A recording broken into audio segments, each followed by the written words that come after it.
আসসালামু আলাইকুম। সবাই কেমন আছেন? যে বিষয়টা নিয়ে আজকে আবার কথা বলতে আসছি সেটা হচ্ছে গত ২-৩ দিন ধরেই আমেল মঞ্জিল এবং সাওয়াক্কাস পেশাদারি যারা রয়েছে, যারা ডোমেস্টিক পেশাদারি রয়েছে, তাদের ক্ষেত্রে একটা কথা শোনা যাচ্ছে, সেটা হচ্ছে হুরুপ কেটে বৈধ হওয়া যাচ্ছে। তো এই বিষয়টা নিয়ে অনেকেই অনেক রকম মিথ্যাচার বলতেছে, আবার অনেকে ভালো সাজেশন দিচ্ছে। সেটা হচ্ছে বিশেষ করে পাকিস্তানিরা যারা ইউটিউবার রয়েছেন, ওরা বলতেছে যে কোনো সমস্যা নাই, হয়ে যাবে, এমনকি অনেক রকম ডকুমেন্টও তারা দিচ্ছে। জানি না কতটুকু তারা এগুলো কোত্থেকে পাইছে, কতটুকু সত্য। তো এরা একটু বেশি করতেছে, সেটা ভাই সবার ব্যক্তিগত ব্যাপার। আর আমাদের বাঙালিদের মধ্যে অনেকে বলতেছে আলহামদুলিল্লাহ, ইনশাআল্লাহ হয়ে যাবে। তো এই বিষয়গুলো কেন বলতেছে, কী জন্য বলতেছে, সেটা আমার বোধগম্য নয়।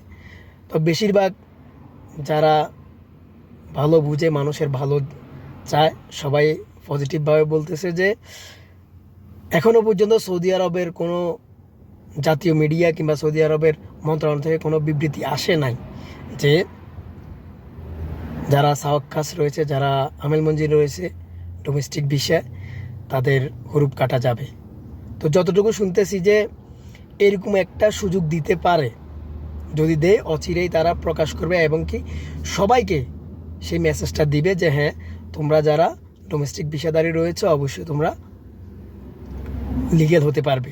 একটা কথা শোনা যাচ্ছে, সেটা হচ্ছে আপনার প্রথম কফিল, মানে যেটা আপনার হুরুপ দিছে, এবং নিউ কফিল, যদি প্রথম কফিল যদি সম্মতি হয়, তাহলে নিউ কফিল আপনাকে কফালা করতে পারবে হুরুপ কাটিয়ে, সেটা ওয়াস্তার মাধ্যমে, তৃতীয় ব্যক্তির মাধ্যমে। কতটুকু সঠিক ভাই সেটা আমি জানি না। তো ওয়াস্তার মাধ্যমে কতটুকু সহজ হতে পারে কিংবা সুরক্ষা হতে পারে সেটা আপনারা ভালো করে জানেন। আমার মতে শুধু এটাই বলবো, এত লোকের কথায় কান না দিয়ে ওয়েট করুন যতক্ষণ না পর্যন্ত সরকারিভাবে কোনো বিবৃতি আসতেছে। আপনারা কোনো মাধ্যমের কাছে না যাওয়াটাই আমার, মানে আমি আপনাকে সলিউশন দেবো, না যাওয়াটাই ভালো। কারণ যেহেতু এখনও প্রশাসন থেকে কোনো কিছুই বলা হয়নি, তবে ইনশাল্লাহ আশা করতেছি ভালো একটা সুখবর আসতে পারে। যদি আসে অবশ্যই আপনাদেরকে এই বিষয়টা নিয়ে অবগত করব। তো আজকের মতো এখানেই শেষ করতে হচ্ছে। অন্য কোনো দিন অন্য কোনো বিষয় নিয়ে আপনাদের মাঝে হাজির হব আবার। ততক্ষণ পর্যন্ত ভালো থাকবেন। আল্লাহ হাফিজ।